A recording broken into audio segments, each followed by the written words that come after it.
over the summer, the name Martin Shkreli was introduced to us. A finance/pharmaceutical wannabe executive who, well, earned international scorn when he jacked up the price of a pretty standard medication from $13.50 all the way up to more than $700. Yeah, he was arrested last month in a separate fraud case.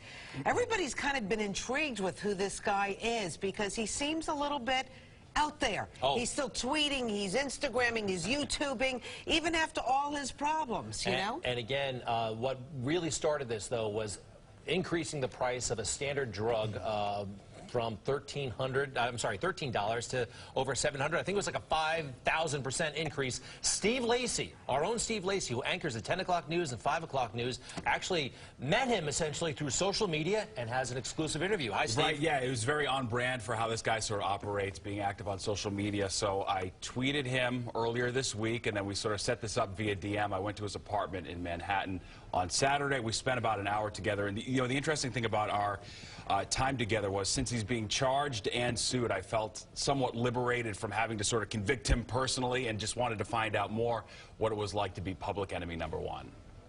Google the most hated man in America, and the search engine returns article upon article about Martin Shkreli. How has it been to handle that on a personal level? It's not hard. You know, it's sort of like schoolyard bullying. You know, if you understand that the hate and the hatred is coming from a place of misunderstanding, you know, it's easy to accept it and just sort of get a feeling for you know, why it's there. As for the nickname Farmer Bro, it's something he laughs off. I'm a geek. I taught chemistry for 3 hours today on my live stream. It's not something a Farmer Bro would do. This is a video chat where you can talk to me and ask me whatever you want. Shkreli spends lots of time online these days, engaging with fans and critics via live streaming websites. Kelly is one of his regulars. Go through chemistry. We go through the most eclectic configuration of topics that you could ever think of. It is just amazing. Yeah. So do you recognize, I mean, so it sounds like you don't recognize the person you see portrayed in the media. Absolutely not. Absolutely not. When the reason I first started following Martin was because of the media hype, and I thought, well, here's this guy. He's got all these things being said about him, but who is he really? I was like, it didn't fit with me.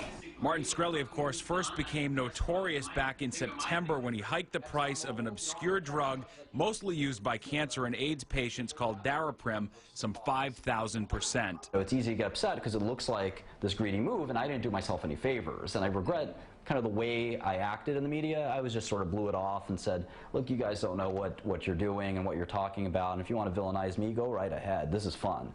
That was the wrong move. You know, I should have been a little more patient. You know, a little bit more kind of willing to engage with people that didn't share my viewpoint.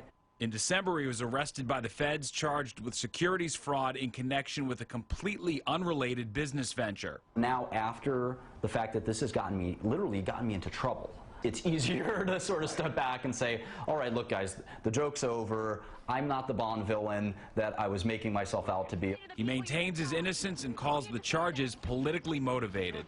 The facts are clear. You know, I will definitely prevail. There's no chance the government can win this case. It's fun and games for them to make a big deal out of me after being, you know, kind of in the media.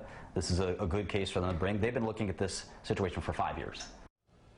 You know, it was sort of interesting to be online with him, interacting with his critics, and he does have fans as well on the live streaming website. That was sort of the way I pitched the interview to him, because I found it very fascinating how much he sort of leaned into the hatred of him. I think if it happened to most of us, it would be, my inclination would be to hide from the public. He seemed a little pompous in the beginning. Sure, pompous and a little, quite frankly, seemed a little on the sketchy side. I mean, he's talking to, there was a report of the high school girls he's communicating at length online, right? Right. I mean, and then that was something I did see pop up on the live stream. He laughed that off. Actually, what's that about? He said, oh, no, that's nothing. But, you know, he does admit that he played the media wrong initially. He thought it would be so transparent that it was an act and sort of a shtick, but what he said he didn't realize was that for millions of people, this was the first time they had ever interacted Right, with him. and especially he was a villain. You know, people with their health insurance, it's not a laughing matter, no, absolutely, okay? right. So when a pill goes from $7 to, you know,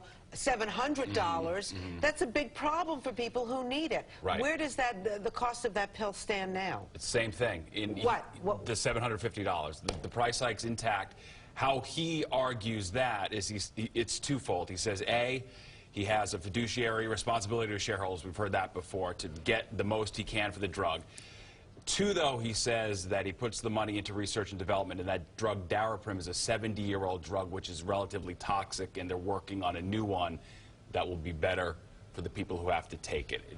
You know, so he has a defense to all of his stuff, which luckily I'm not in the position to have to vet the truthfulness of that because he's getting sued. We know he's arrested by the feds on a completely separate thing altogether, which is interesting, too, which you heard him say. Right. You know, the drug price increase is what sparked the outrage, but the arrests was on a completely different All right, issue. we're going to talk about that coming up in the 8 o'clock, right? Yep. You got more stuff for us? We do, yeah. More part of the interview?